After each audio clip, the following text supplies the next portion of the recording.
Warning: the stories you're about to hear are real and unscripted. Names have been changed to protect the identities of those involved. Viewer discretion is advised. So this happened about 9 or 10 years ago, but I will never forget it. At the time, I was about 11 or 12 years old. I was a competitive softball player and my team was nationally ranked, so we traveled all over the United States to play. This resulted in long car rides, sometimes through the night. On one particular night, it was about midnight and we were on our way to a tournament in who knows where. I had been sleeping in the car when we stopped at a gas station for a bathroom break. My teammate, who was around 9 or 10, and I decided to stay in the car while our moms went inside because we really didn't have to go.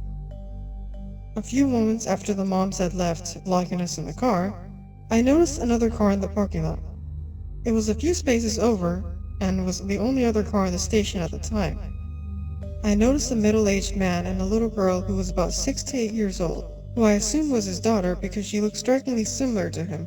I met eyes with the daughter and she smiled at me. I smiled back and waved because she was adorable.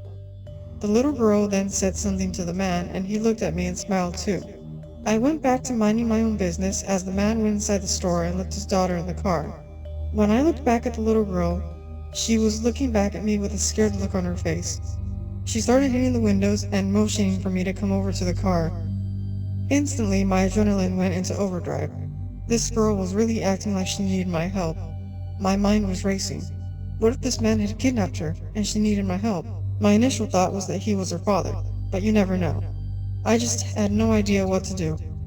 I turned to my friend who had gone to sleep and tried to wake her up, but she just shot me a dirty look and went back to sleep. Turning back to the girl, I was just about to get out of the car and talk to her when I saw that she had made eye contact with the man in the store who was just standing there watching through the window. He smiled at her and nodded seemingly approvingly. She smiled back and then turned to me and instantly went back to trying to get me to come over to the car. After seeing the exchange, I thought something was off. It seemed the girl was acting at the direction of the man. I then decided I was not getting out of the car but just tell my mom about it when she got back because hey, I was aware that I was a little girl myself and what the heck could I do? Next thing I know, the man is returning to the car. He hadn't bought anything and had basically been standing in the window the whole time. When he got to the car, they started having a conversation, occasionally glancing at me. Eventually, the little girl shrugged and he kind of patted her on the shoulder.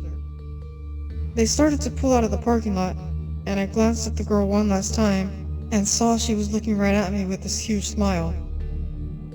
I was so creeped out, but didn't tell my mom when she returned to the car because I was still so confused and shocked about what just happened. For a little bit, I didn't tell anyone because I felt bad that I didn't do anything when that girl could have actually been in trouble. But thinking back after I'd gone over the initial shock, I concluded that the man was using his daughter to try and lure me to the car, making me believe she was in some kind of trouble. Who knows what could have happened next, but my best guess is that he would have run out from his watching spot and put me in his car and drove off with me. The creepiest thing is it seemed so orchestrated. I was sure this was not the first time they had done this. So creepy man and is equally creepy but super talented, like, let's give this girl an Oscar daughter. I'm glad we didn't meet. Let's not ever plan on meeting.